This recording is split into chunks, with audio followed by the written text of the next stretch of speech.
بسم اللہ الرحمن الرحیم صلی اللہ علی حبیبہ سیدنا محمد و آلہ و اصحابہ وسلم۔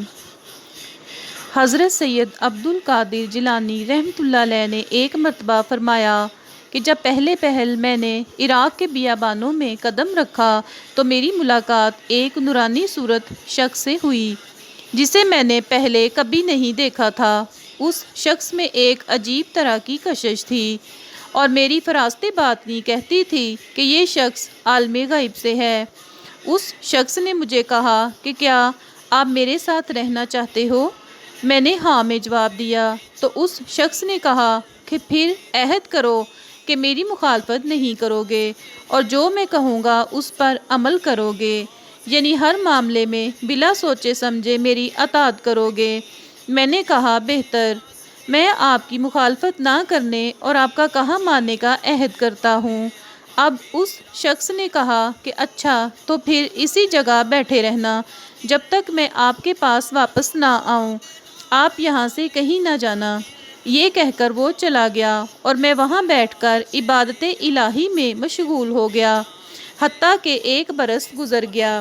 اب وہ شخص پھر آیا، ایک ساتھ میرے پاس بیٹھا، پھر اٹھ کھڑا ہوا اور کہا کہ جب تک میں پھر آپ کے پاس نہ آؤں یہیں بیٹھے رہنا۔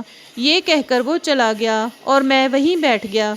1 سال بعد وہ پھر آیا، تھوڑی دیر بیٹھا اور پھر مجھے وہیں بیٹھے رہنے کی تلقین کر کے چلا گیا۔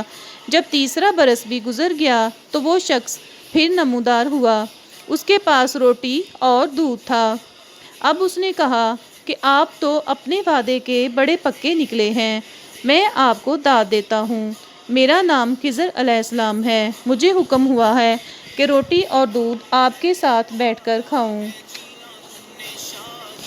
چنانچہ ہم دونوں نے مل کر روٹی کھائی اور دودھ پیا۔ جن لوگوں میں آپ نے یہ واقعہ بیان کیا انہوں نے آپ سے پوچھا کہ آپ ان 3 سالوں میں کیا کھاتے تھے، تو اس پر آپ رحمۃ اللہ علیہ نے فرمایا کہ میں مباح چیزوں سے اپنی گزر اوقات کر لیتا تھا۔ صلی اللہ علی حبیبہ سیدنا محمد و آلہ و اصحابہ وسلم۔ جزاک اللہ۔